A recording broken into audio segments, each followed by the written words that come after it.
It's Mako21 here. I'm going to make a quick YouTube video just to show you guys the F-18, isn't the slouch that a lot of people make it out to be.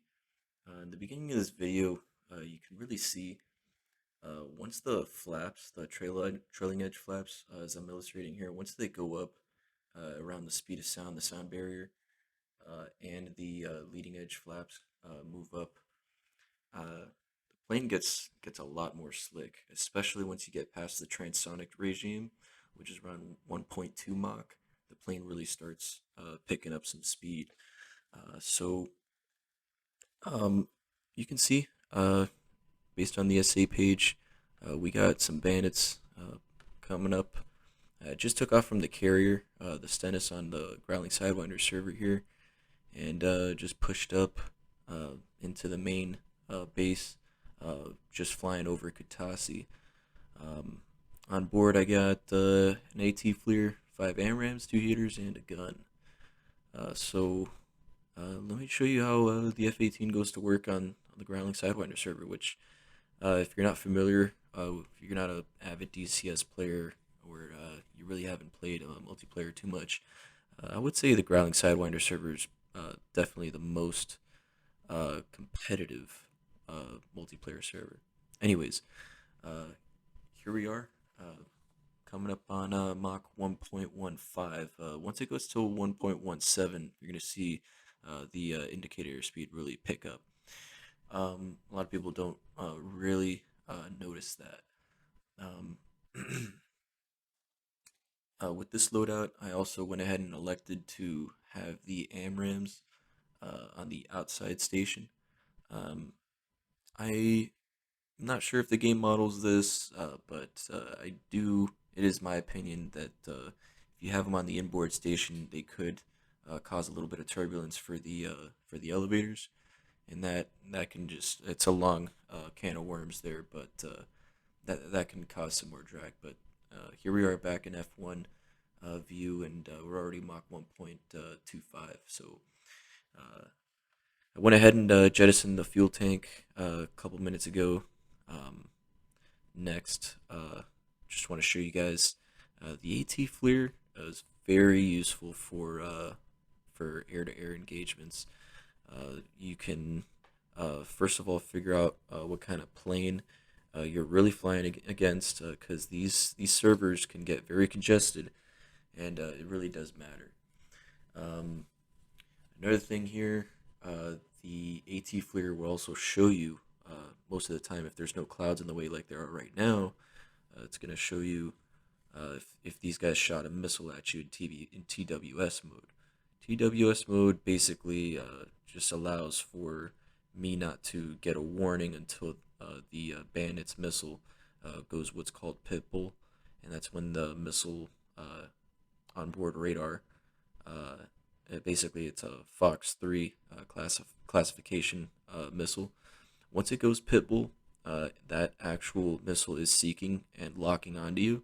At that point, the AT Fleer, I'm sorry, at that point the RWR would let me know. But with the AT Fleer, it gives me plenty of warning. It gives me a ton of situational awareness. Another thing that I do is I go on the EW page, and on the bottom right I hit HUD. So that way, as you can see here on the HUD, I can actually get a good RWR picture. Next, in my opinion, the F-18 has the best situational awareness out of any plane in DCS.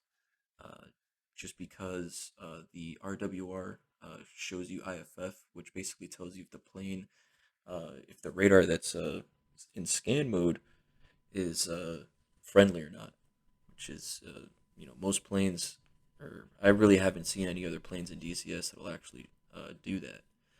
So that's huge. Next is the SA page. SA page on this plane is awesome. Not only is the SA page awesome, but you get 3 screens to work with.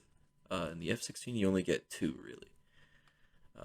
So this first missile that I shoot at this guy doesn't hit him. Uh, that that is really a function of me getting pressed by this guy here on the right that I'm picking up now. He's really just trying to flank me, and he's just not expecting an F-18 coming in at Mach 1.6. So my initial missile, my first missile went pitbull just now. That missile's not going to hit him. That missile's pretty much trash, as you can see on the SA page. That guy turned around. But here we go, Fox 3 on this guy. 10 miles, Mach 1.6 plus, and immediately go into the crank once that missile goes pitbull. And yeah, that guy had no chance. He was a low left 16 guy. Thanks for playing there, 505th. Um, So yeah, here we are, Mach 1.5 in a 25-degree climb, climbing up. I really want to get to like 30,000 feet. Ideally, 36 is going to give you your best speed, but it's going to give you less acceleration than if you were at 30,000 feet. So looks like we're going to go roll inverted here, 35, 34,000 feet. Ignore what you see there indicated. I just don't have the Colesman window set to the right altimeter setting. Anyways, you can see I'm egressing, but I'm gonna go ahead and re-engage here now that I have my altitude. I'm just gonna go ahead and do a quick little U-turn, and just letting the plane pick up some speed, get a positive rate, and notice the huge thing here is I'm not letting the plane get under Mach 1.2. If you do that, your acceleration is highly compromised. So keep the plane above Mach 1.2 at all times. Obviously, if you're defending a missile, you're defending a missile. Um, so yeah, this is a nice lazy turn back in.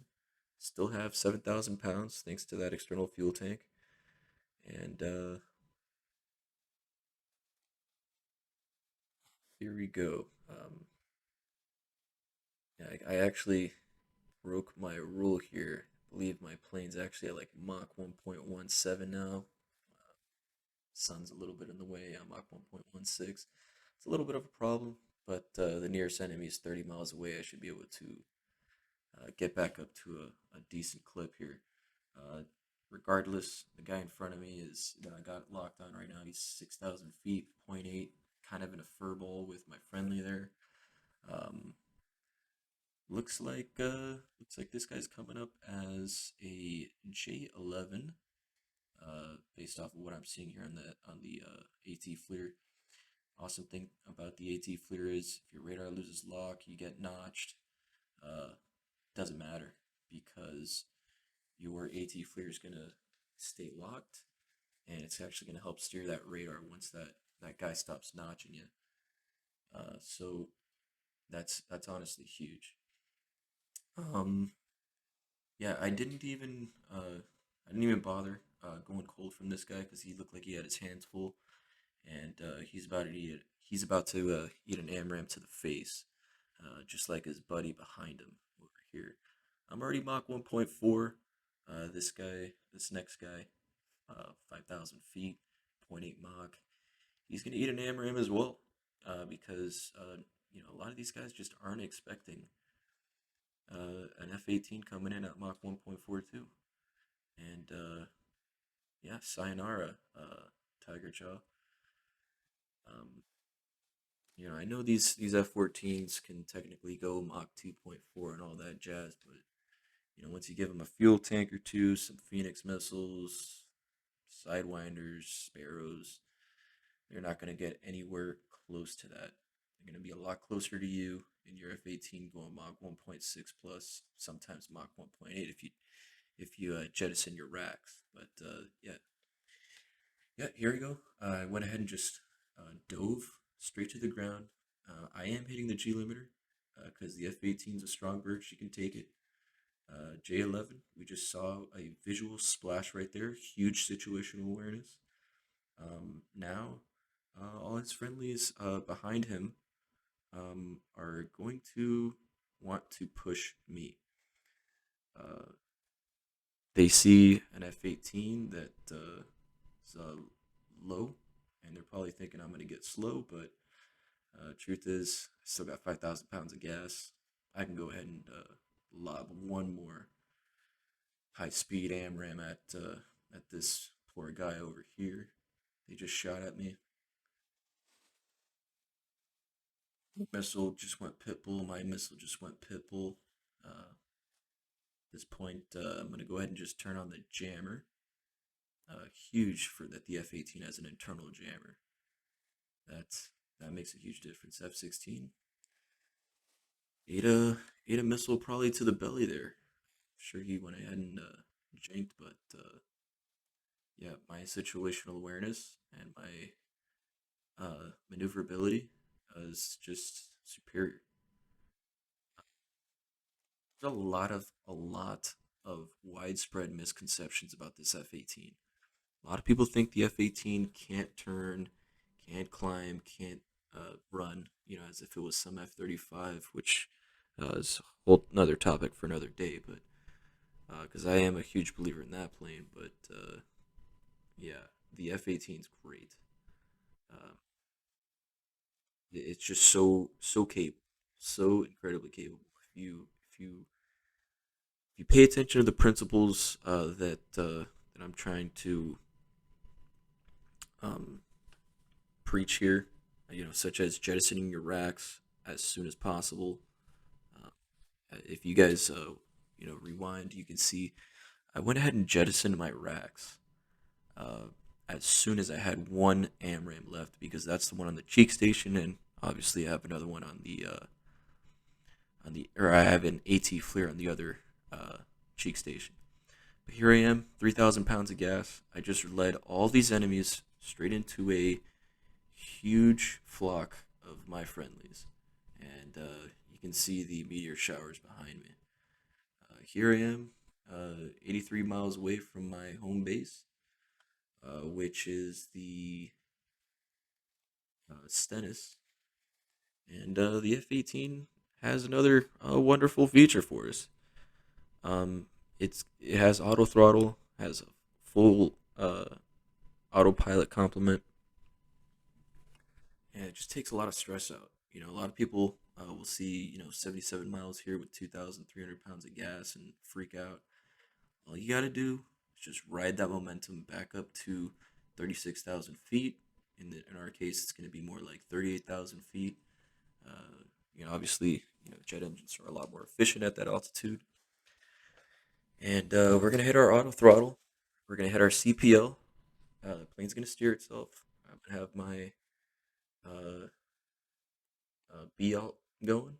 And yeah, you're going to see here shortly that,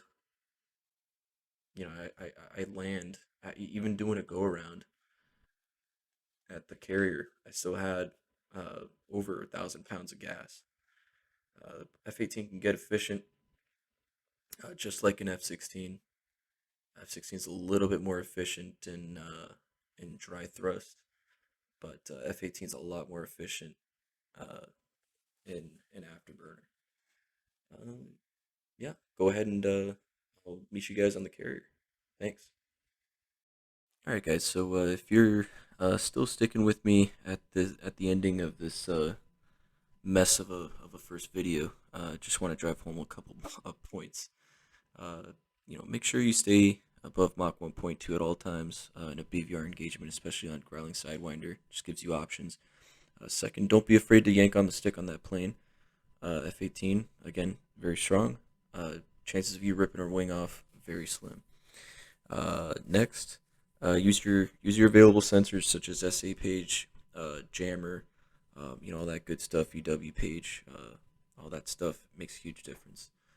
Um, yeah, a lot of people don't run data link on the F-18. It's a big mistake, and mitigate the amount of hard points you have on your plane. In this case, I had three, so I had two for the M120s, four of them total, and the centerline one for my fuel tank. Um, all those hard points make a huge difference. If I was running 4, might have trouble getting up to these high speeds you're seeing. Uh, Believe it or not, makes a huge difference on the F-18. Um, but yeah, that's just about all I have for you guys today. Stay tuned if this kind of stuff is interesting to you. And yeah, thanks for watching.